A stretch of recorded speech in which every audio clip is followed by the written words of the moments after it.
So we're talking about product marketing and why it's so important, particularly since a lot of product founders and developers that might have built a product don't know what to do once it's launched, and often don't really want to become marketing experts. So let's talk about the sort of, if you're in that position, then what do you think is the best thing to do? You don't want to become a marketing expert, but you need to do certain things to get your product out there. What is the key? What one thing would you do to get your product out to the world? I mean, unhelpfully, it depends. If you fundamentally, if you're going freemium, then you have got options to promote it on WordPress.org. That could be interesting. If you're going paid only, then like getting your first customers is hard. And you need to think really deeply about like product market fit and what problems you're solving and how you're going to find those first, say, 10 customers. I think it's one of the hardest parts. And I guess a big thing in WordPress, like if you're entering an existing category, then you can take a relatively clear guess at the product market fit.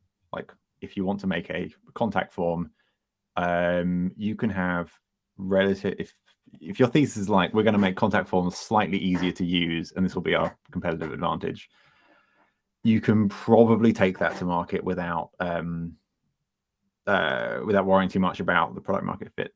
But if you're doing, I don't know, a contact form and the USP is that I don't know, something more like slightly experimental or out there, then you need to worry as much about product market fit as you do about getting those first 10 customers and the product feedback.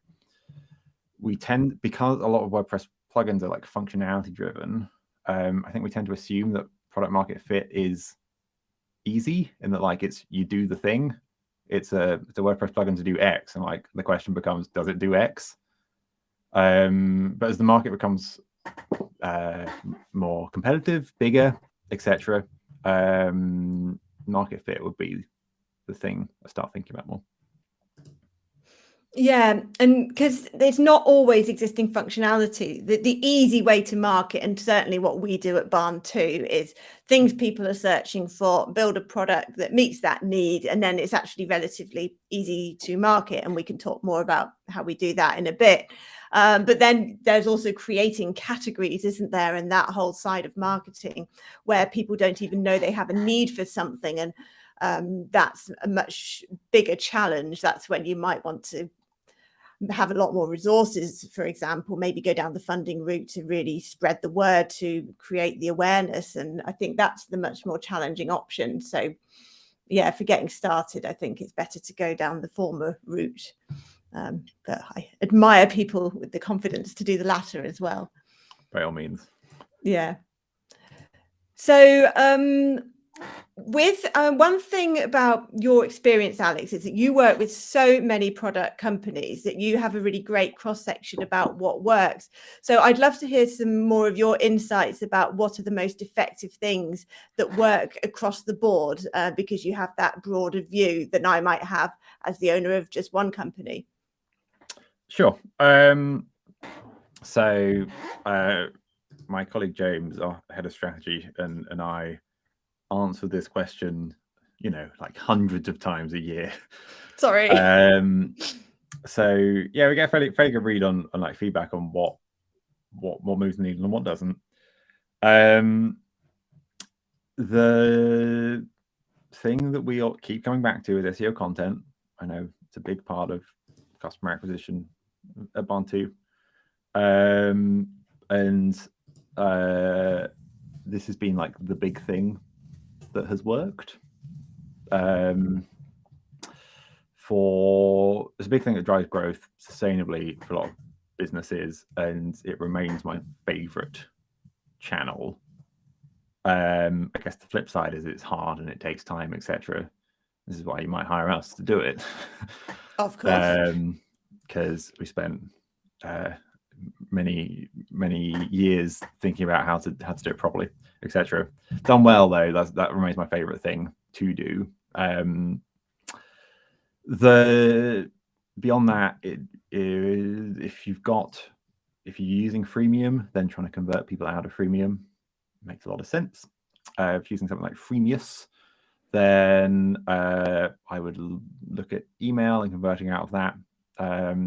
You can generally pick up like a fire hose of email from your active installs, especially if you've got any sort of distribution through WordPress.org to speak of. Like the Freemius API will just spit out emails and loads of information about where people are using your product, your free product, like where what their site is, what the URLs are, that kind of thing.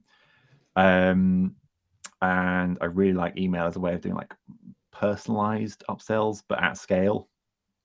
And that can be really effective when done well. Your WordPress.org listing, also important. Your website copy, also important. We tend to think about it in terms of like, people use a funnel analogy when talking about sales funnels. And this is not accurate, as in like if a funnel, you put water in or your liquid in and all of your liquid comes out the bottom. And when people talk about sales funnel, they refer to like different stuff leaking out at different parts of the funnel, i.e. it's like this shape in terms of like you lose people at every stage. In a funnel, obviously the funnel, you retain everything. And so whilst it may be prudent to add more people into your funnel, it may also be prudent to stop any leakage out of your funnel, because a funnel should retain everyone. Yeah, we need a new analogy. What does leak? Because funnels are solid. Right, not like a sieve. Yeah, a sieve that's funnel shaped. Is that a thing? It'll have to be. This could be a new product. Great. Yeah, you can write a book on this. Probably someone has, and I've stolen it, but I'll take the credit. Yeah. Yeah, because there's so many different things, it's hard to know how to focus. So let's move on to story time, which is the part of the show where we each talk about a specific story or experience that we've had with regards to the topic. I'll go first to basically give you a chance to think. So I thought I'd talk more about our marketing setup at Barn 2. So we have to give some background, we have 20 premium plugins, maybe 4 or 5 free ones. And most of them are WooCommerce, but they're not all WooCommerce. But like I said before, all of our products are really specific and things that people are actively searching for. So we've tailored our marketing accordingly. As Alex said, content is super important. So we do a lot of work to find the right keywords. We've been working with Ellipsis since like 2017. And while we do have marketing people in-house now, as we've grown, we still have them helping us with coming up with new concepts for articles based on evidence. So we try to put evidence in everything we do. And Alex likes the phrase reduce randomness, don't you? That's one of your things, to reduce randomness in marketing. So we do a lot of work to try and do that and produce long form content that will rank in the search engines to promote our products. But we also do other things as well. For example, a lot of WordPress product companies, and I don't think Ellipsis specialize in ads, but you will have some insights into this, do ads and find that they're not profitable. And we actually do make a profit from our Facebook and Google ads. So I'd say they are worth trying. My advertising guy for Google, I actually found on Fiverr and paid him like $100 to set up ads. And amazingly, they were profitable. So it is worth running experiments, even when people say things won't work. And we pause ads that aren't profitable and put more money into the ones that are, and so on. And it works pretty well. So while it's not as good as content, it is worth looking at other channels like that.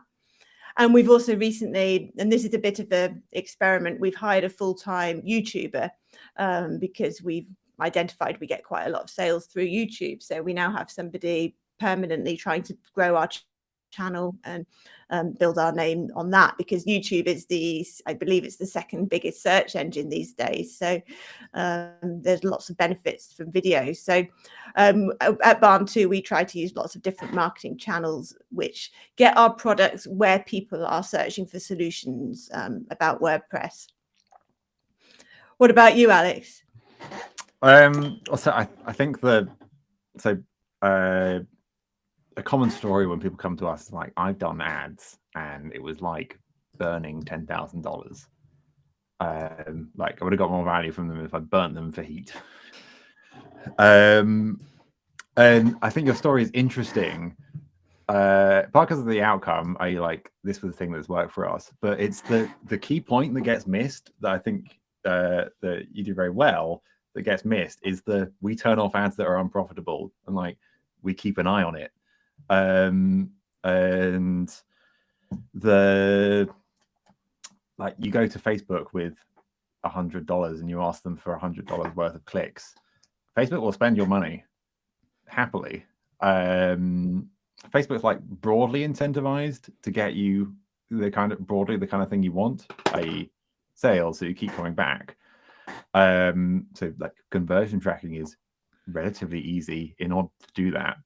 But it's that we keep track of it and then we adapt to what works and doesn't work is the key thing. And as you're expanding to new marketing channels, I mean, if you've got one marketing channel that works, you have a business and we're good to go. One is fine, two is better. But again,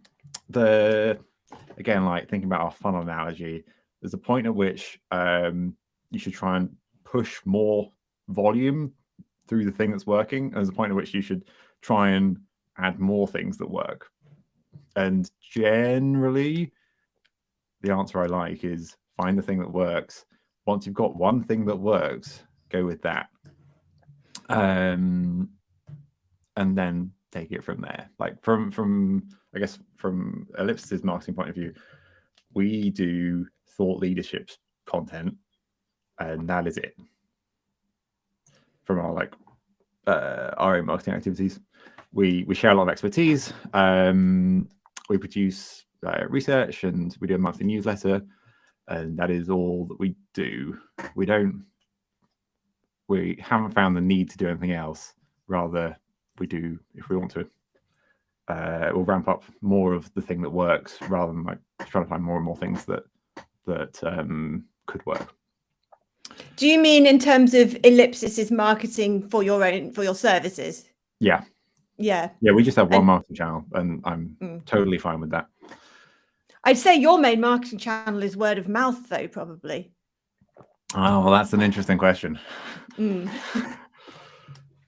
Obviously we deal in like higher value B2B sales than a plugin business. So like word of mouth probably only gets you so far for a product business.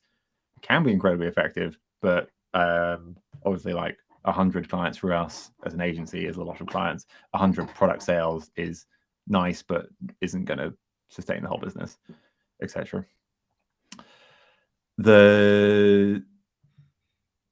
I really like finding the thing that works and just doing that, and being prepared to experiment with that. And that fits in with the whole 80-20 rule philosophy, that you will find that the thing that you spend often 80% of your time on, or vice versa. I've forgotten how to describe it now. And you get 20%. You need to find out what gets 80% of the results and focus on that, rather than letting your time be spent on all the small things that's just distractions. And yeah, with Ellipsis, it's because I've sort of come across as a service company, but actually you're partly a product company as well, because of the way you learn and productize. And last week we were speaking with Andrew about AI and all of that, and you've built custom AIs and things, haven't you, to assist companies with their marketing? Yes. Falcon AI is our product that we used to increase the effectiveness of SEO content. We've been working on Falcon for a couple of years, and we predict if a piece of content is going to succeed before the content gets created. And this is like wildly powerful. In a world where you're creating content like the normal way, you might find a target keyword for your piece of content. I don't know, so we're targeting like how to do something with their contact form. Find a target keyword. You're going to create that content. Maybe you ship it out to a freelancer, and you get like one go at making that work.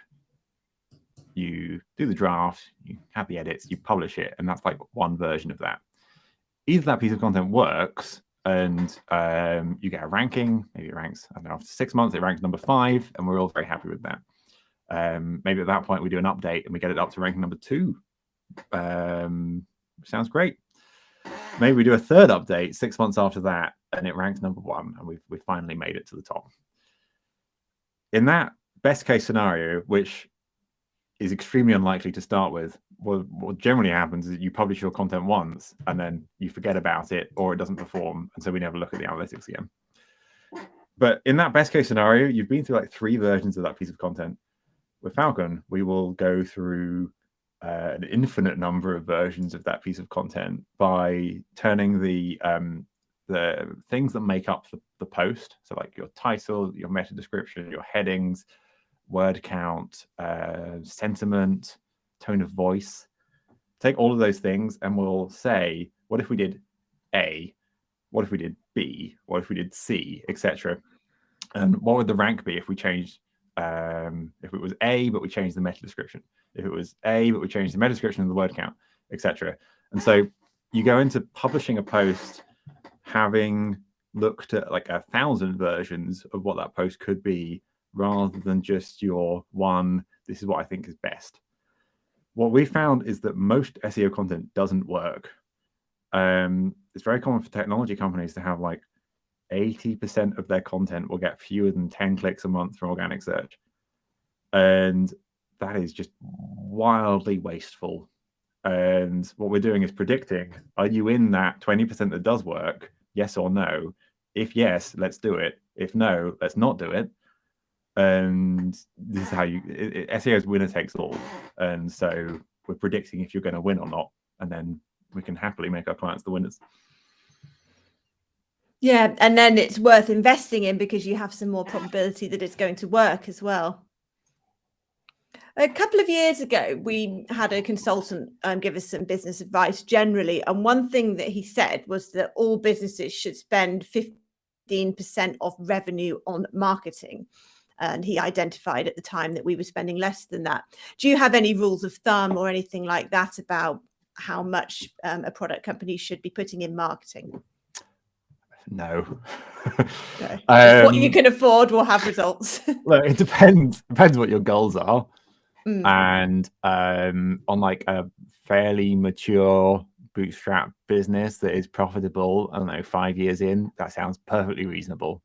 But it's a sliding scale, and that number might go up or down depending what your other priorities are and what your goals are from the business. It's a how long is a piece of string. That's true. Yeah. And I think the most important thing is to do something, anything, just get the word out there. If you haven't got a budget, write something about your product at least. And people generally don't have budgets when we're talking like WordPress products. And that's fine. Like, we don't have a marketing budget, and we commit to like XYZ activities, and they're important to us, and we get them done. This is reminding me, I need to write press marketing for next Tuesday. You can subscribe at getellipsis.com. But I know that every Tuesday we send our press marketing email, and that for you, that might be that, I don't know, every Friday you put out your blog post and you're committed to this. Like, generally there's no, when like a founder-led business like that is under, I don't know, $2 million, a year in annual revenue, like you probably don't have a budget, and that's fine. You probably know how much you're spending, and that's also fine. But I wouldn't get I wouldn't worry too much about like, are we spending enough? It's about what's important for you and your business, and what are you trying to do, how much you're trying to grow, and what's your appetite for risk to get there or not get there. Yeah, I think rather than knowing the total budget, it's important to track the return on investment of each thing that you're spending. So, for example, I don't budget specifically for the Facebook and Google ads, but and it's quite scary to see the money come out because it comes out quite a lot. I keep getting messages from the bank, oh, another $700 gone on Facebook ads. But the point is that we track that every month, and as we talked about earlier, pause ones that aren't working, keep iterating the imagery and improving. And it doesn't matter what you're spending if you can track that it's bringing in more sales than it's costing, and that's the key. Whereas if you don't have that information, then the money could be just draining away. Indeed, and like financial analytics are often very poor in WordPress. One of the things that we did, I don't know if we can put this in some sort of show notes, was we shared the financial model that we created for our clients to get a better.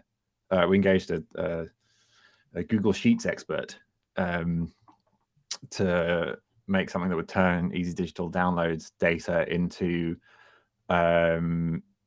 nice charts showing you what your revenue growth was.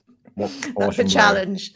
Well, indeed, like so, but we did that partly because people didn't know like how much of their revenue was recurring versus new sales, like what their growth was of new sales. If you're just tracking like the numbers out of at the bank account each month, you might have no idea if like actually our new sales are going down, but our revenue is going up because of recurring revenue, the renewals kicking in. And that might be worrying or quite satisfying for the state of your business.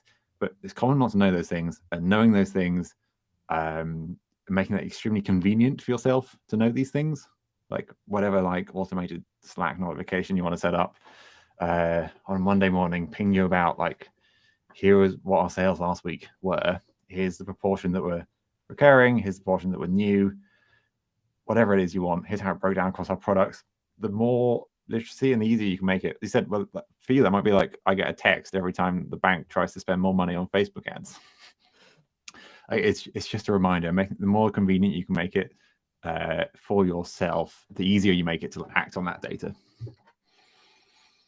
Yeah, and a real life example of that is that your colleague James identified through this sort of analysis on our sales that our revenue was going up because our new sales was, but actually our renewals have been going down for like a year.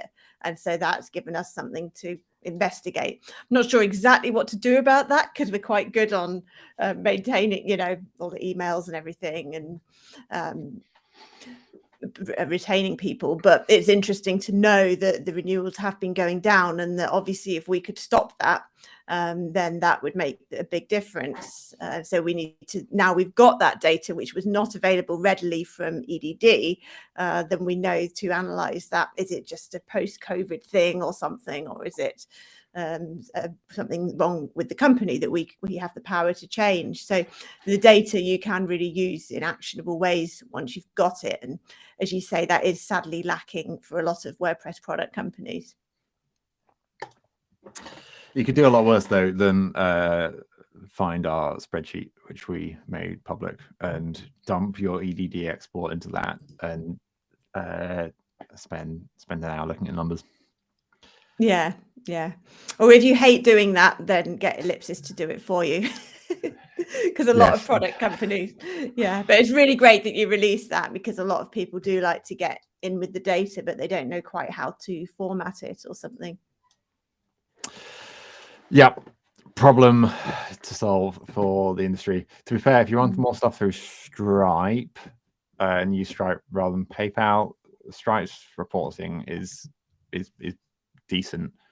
It's something you can use a bit more easily. But yeah, problem one is get something that works from a sales and marketing point of view. Problem two is understand what is working and where you can do more. Yeah, that's true. And in terms of the data, there's sort of two strands of that. There's the data from how your business is doing, the sales, the renewals, and those stats. And then there's your marketing stats, your SEO, where you are in the rankings for your keywords. Is that going up or down? Your overall visibility. Do you have any particular tools? I know, Alex, you subscribe to all of them pretty much. Ellipsis have a big suite, I believe, of all the SEO tools. But do you recommend any in particular for product company people? So the vast majority of our work on the marketing implementation side is SEO content, and we do this through our flagship service, Content Growth. For Content Growth, we have built our own SEO reporting stack, which is a slightly unhelpful answer. We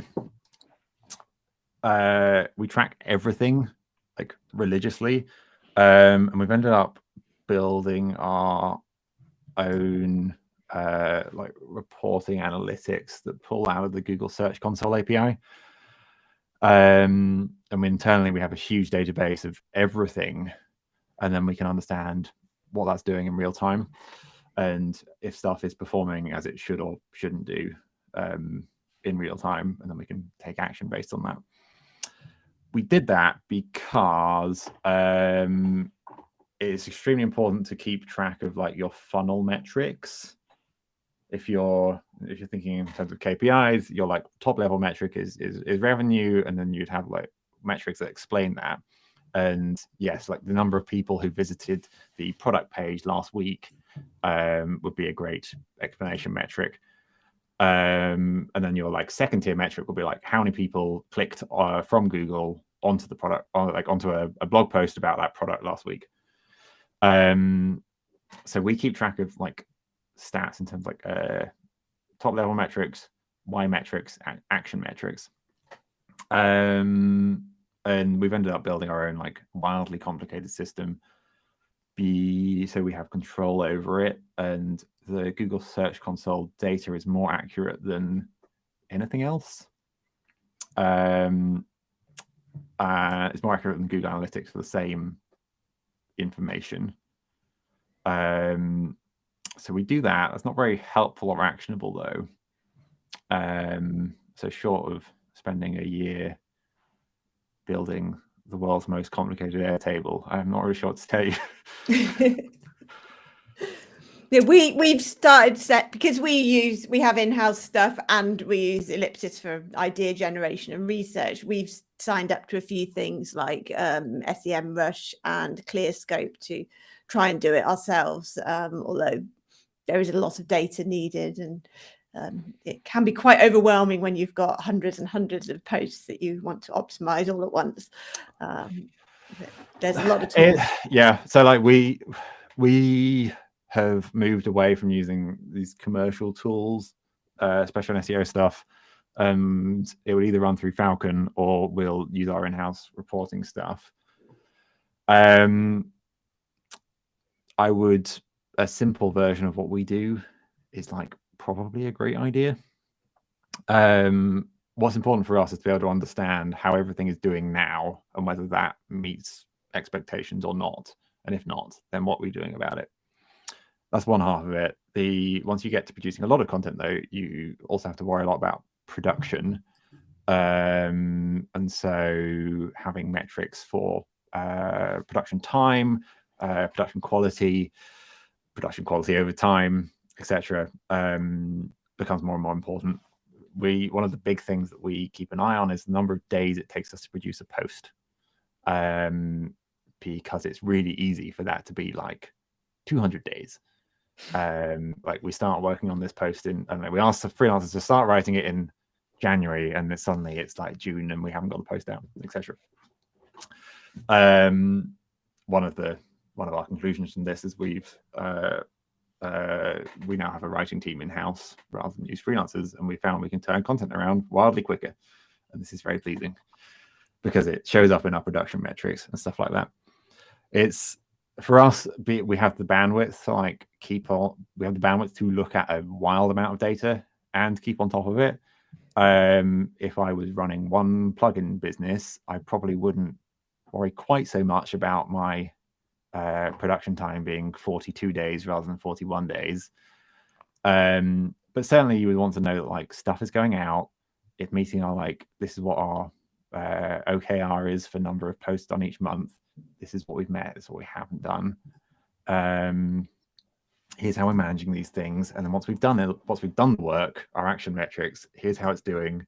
And then you create a nice virtuous cycle of dealing with those metrics, improving stuff, and then you're away. It's interesting because we've moved away from having in-house writers. We produce enough content to justify 2 or 3 in-house writers, but when I hired people, the production just went down so much. I couldn't believe how little people were doing in-house compared to the freelancers. So now I'm just trying to have a really regular team of good freelancers who know the timescales and everything. But at your scale, you can really implement processes and expectations and so on. So it's worth you investing that extra time, I suppose. Yes. Yeah, I mean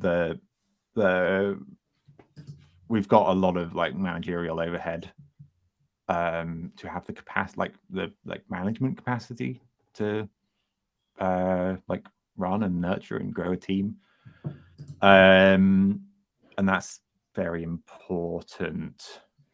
And then we've got like from a content process point of view, we've got the structure to be able to plug in say our in-house writing versus going out to a freelancer, etc.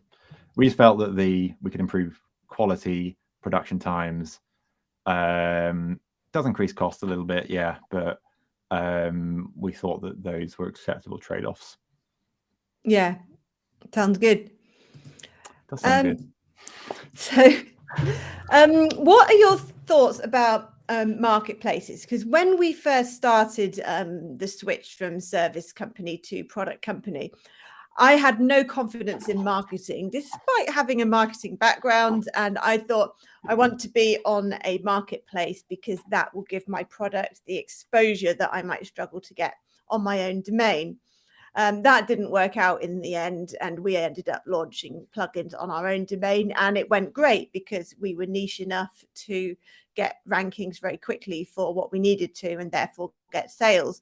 So I'd be interested in your thoughts about when it's appropriate to sell directly and when it's appropriate to use a marketplace to give you that step up. So, I mean, I think you've captured the exact reason you use a marketplace. It effectively outsources sales and marketing beyond like a single product page listing. And to the extent that that is possible, like that the marketplace offers that, then great. If you look at like Theme Forest 2010 to 2015, you could put your theme on Theme Forest and you have a great time with sales. And the one thing you can control, the listing, like people's listings on Theme Forest are incredible, like pages and pages of features and like all these beautiful graphics. And it's all like every inch of the product listing is perfectly designed because that's the only thing you have to do. And the marketplace takes care of everything else. They will of course take a fee in exchange for that, a big cut of the sales price. And yeah, that's what they offer. On, I guess, like I don't know, something like AppSumo as a marketplace offers much of the same like distribution value, and you have to provide, again, product listing, information about your product, and they take care of the distribution. Something like, if you can get those, if the marketplace does offer those things, then great. The instances where my experience has been those marketplaces like come in waves, and Theme Forest kind of is, I wouldn't start selling themes on I'm picking on them as an example. I wouldn't But say the business model is a problem as well with them, isn't it? right. And for as an example, I wouldn't start doing that now.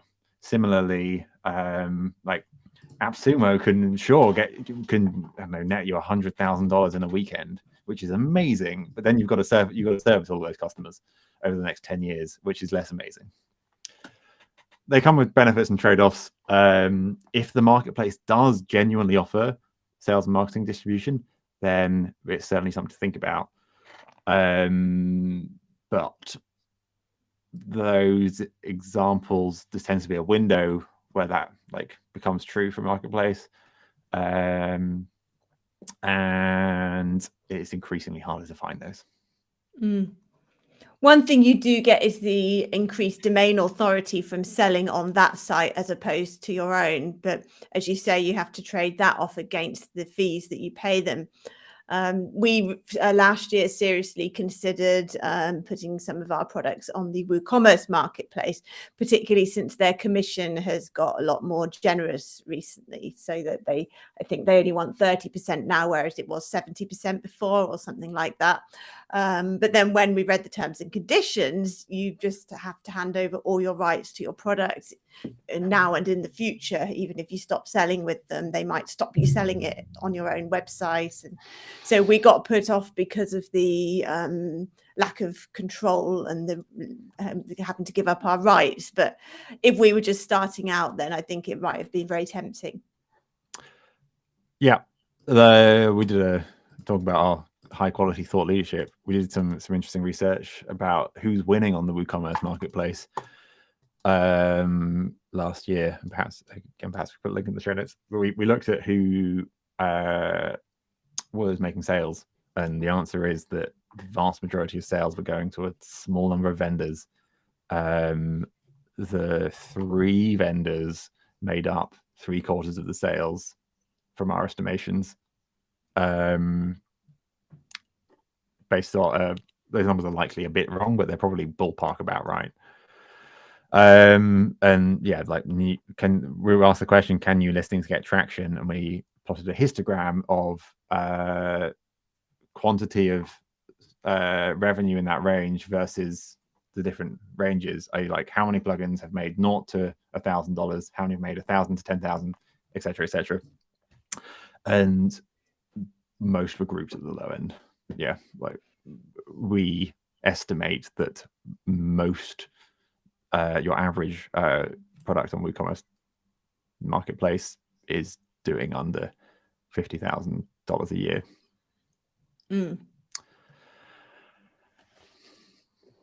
When I did that analysis on ThemeForest back in 2013, which was the kind of heyday that you mentioned a minute ago, and was amazed that the average theme was, and whichever definition of average you use, was making a lot of money, which made it very tempting, but the numbers just don't work now.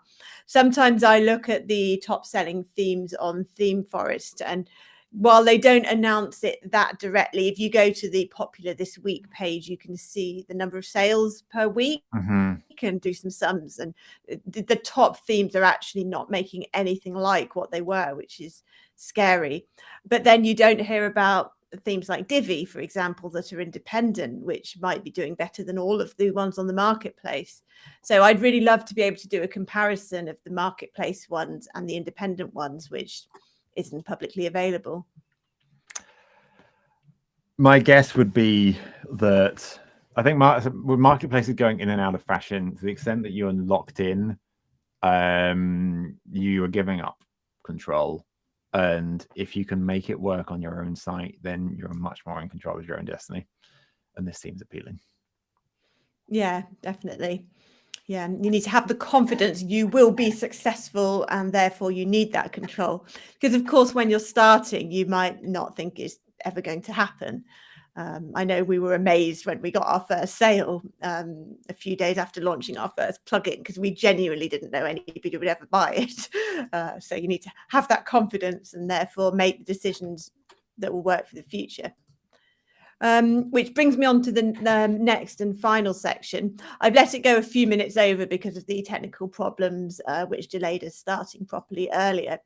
So the final section is to bring everything together, best advice to new plugin shops. So if you're just getting started, what would be your one piece of top advice for them? If you're getting started selling a WordPress plugin in 2023, I would do two things. Number one, make something incredible. I've already got a contact form plugin. Thank you very much. I would love to know why your contact form plugin that you're making in 2023 is wildly better than what I'm already using. Making great products is a great place to start. I would too sell into early adopters in the community who can tell people about your product. I would build in public, and I would go on Katie and Matt's podcast and talk about my real-time experience, which I'm sure would be interesting, of how I'm building the products. And I would try and get my first 10 sales through the WordPress community. And I'll do it by talking about what I'm building, being very extremely transparent about what we're doing, what's working, what's not working. Get your early adopters to the extent that you can, get them to become advocates by making an amazing product. That becomes much more likely.